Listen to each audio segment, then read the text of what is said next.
Mystara differs from other settings when it comes to dragons. In places like Faerun or Earth, cultists secretly worship the draconic gods like Tiamat, always working in the shadows to serve their powerful masters. With a few exceptions, it's considered unusual for non-draconic types to worship dragons. With the gods constantly fighting over worship, they naturally don't want to share their followers. In Mystara, sphere and pantheon worship is more common than worship of a single immortal, so humans and demi-humans can worship the Draconic Immortals as part of their services.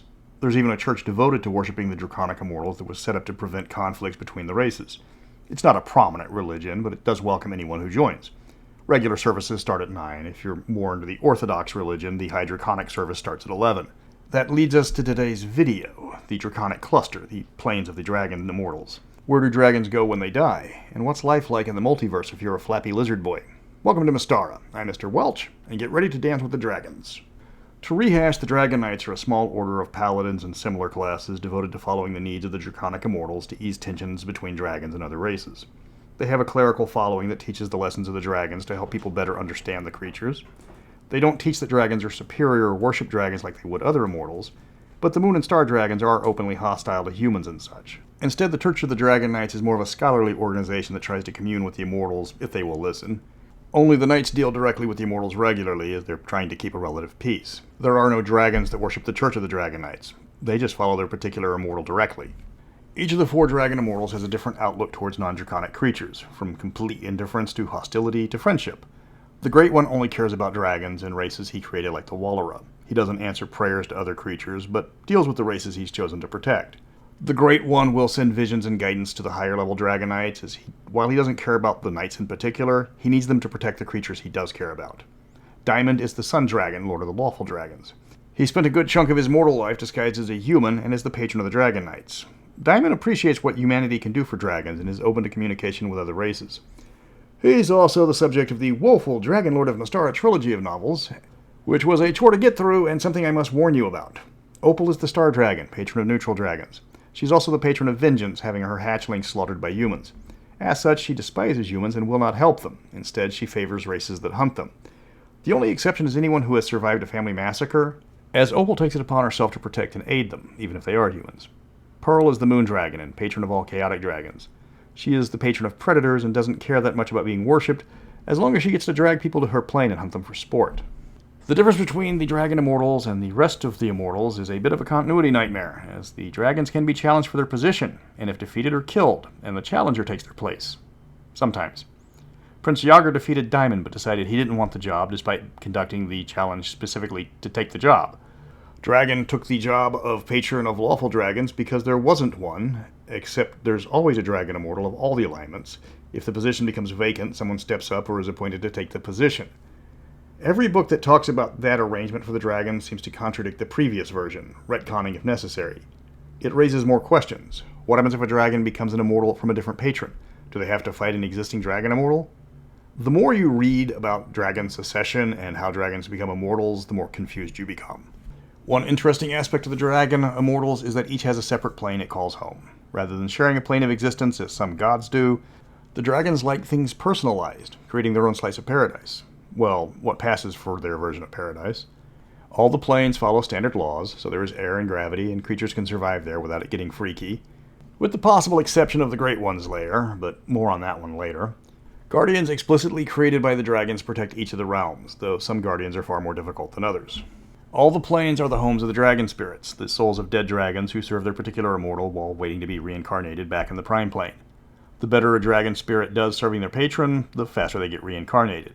Normally this takes about 10,000 years. If they really impress an immortal, they can get turned into an exalted dragon, of which there are no rules other than it's a dragon with power points that serves as the top aids to their patrons. They are the dragons that can wish you out of existence. There is nothing more than a single line about them. If a dragon impresses his patron but still gets reincarnated, the immortal can upgrade them to a more powerful type of dragon while still keeping the original alignment. This is rare, but explains why Mystaran dragons can deviate from standard alignments. Normal dragon spirits have the same stats as an adult dragon of their type, with 2 exceptions. First, all the damage they do is stat damage. They do 2d6 points of strength damage instead of physical damage. Doesn't matter how many hit points you might have, you're not going to have more than 18 strength against these guys. And they've got 3 attacks a turn. They also have a fear breath instead of their normal breath weapon. They can turn into a real dragon every 20 hours if they want to throw down for realsies. Dragon spirits are killed permanently if slain in their patron's realm, but they are fanatically loyal and will fight to the death. Just remember before you start trying to slaughter all the dragons waiting to return to life, you now have 18 hit points maximum, and there are thousands of them. Pearl's domain is the most dangerous of the 4 parts of the Draconian cluster, as she really doesn't like visitors. Her guardians are created by analyzing the approaching party and selecting the monsters against which they are the weakest. If you don't have a cleric, get ready for lots of undead. No wizards means they're going to be bombarded with magic. It's not fair, and Pearl doesn't care. Once they get past the guardians, they will find the dragon spirits mostly hostile to them, and the terrain will consist of broken ground with floating islands where the dragon spirits reside, with Pearl's flying castle in the middle of the plain. She doesn't like visitors, and she loves to hunt them for sport. If you don't have a reason to be there, as in she invited you for whatever reason, you aren't going to enjoy yourself here. And even if you do have an invitation, remember she still views you as prey, so don't push your luck. The Star Dragon's domain is located entirely in a massive cave complex, with large passages where multiple dragons can fly shoulder to shoulder. The lighting is kept dim on purpose, keeping the realm in a perpetual twilight. Here the dragons will likely ignore the party, as Opal has given each of her followers a specific task on which they spend their afterlife. They just don't have time for outsiders. If the party tries to force an issue with a dragon, there's an equal chance the dragon will become hostile, or even help them. Even Opal will be unpredictable if approached without an invitation. Maybe she'll listen to you, maybe she'll reduce you to smoking piles of ash. Depends on her mood. And remember, she doesn't like humans. This is a plane where you need a reason to be here. It's not hostile, but everyone will ignore you unless you're there on business. And going there to try to steal from Opal's treasure hoard is not considered business. Diamond's domain is by far the most welcoming in the Draconian cluster. This is very much a lawful good realm, and it wouldn't look out of place in the 7 heavens in the outer planes. Here the dragon spirits are helpful and friendly and will aid in whatever way they can if you aren't hostile. The plane is a giant crystal palace, with Diamond sitting on his throne in the middle of it. There are so many dragon spirits here that sneaking around the castle is practically impossible. But if the characters are friendly, the dragons will take them to where they need to go. If the party doesn't attack the spirits, they will be brought to the throne room, where one of the more senior dragon spirits will see what can be done to assist them. Diamond is a busy immortal, so he rarely takes walk-in visits from strangers unless they have an excellent reason. If things become violent, the trespassers will be driven out, as while spirits will not actively try to harm them, there are thousands of them, and they will home in on the attackers. This is a building. There's not many places to run. Then we get to the Great One's plane, the best plane in all of Dragondom. Just ask him. Not kidding. To visitors, what they experience there is mind-shattering in its beauty and grandeur. It's everything they expected to see in the realm of the immortal patron of all dragons, and then some. The catch is, it's unique to every person invited. In its natural form, it's just a featureless gray plane that goes on for infinity. A small number of dragon spirits populate it compared to the other dragon planes, but they are the most powerful dragon spirits there are. This is where you encounter the exalted dragons. Visitors are overwhelmed here because the Great One changes his plane to impress each person he invites. He plays to their expectations in order to show off. If they're expecting a great crystal palace, it stretches out of sight into the sky. Or they get to witness a gigantic mountain range where the peaks are beyond comprehension with their size and majesty. Whatever would impress the visitor, that's what the Great One creates. This only applies to the people he invites, as you can't enter the domain without his permission. It can only be accessed through other Draconic Immortals planes. And again, he has to let you in. People who somehow gain entry will find the plane in its natural flat gray state. They will only encounter dragon spirits, and they can't find the Great One here. On the other hand, the Great One knows precisely where those intruders are, and by extension, so does every dragon on the plane. The dragons that can wish you out of existence. The same dragon that are now hunting you on a featureless ground with nowhere to hide. So for future reference, don't show up here without an invitation.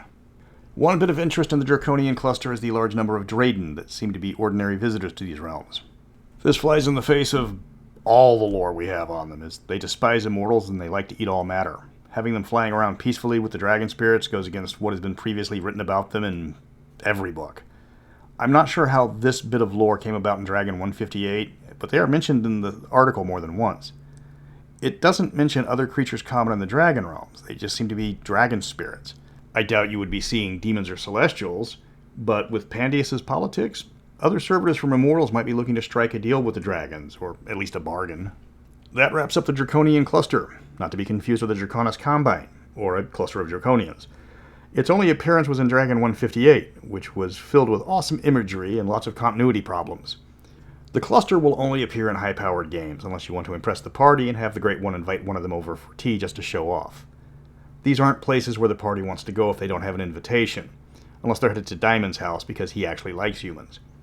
Next up, we're looking at the Squamish Kingdoms, the savage coast nations where the lizardmen, caiman, and gatormen call home. They aren't the coziest places to call home, or the driest, but the reptilians don't seem to mind. Just try not to look too tasty. Until next time, remember, dragons don't like unexpected house guests.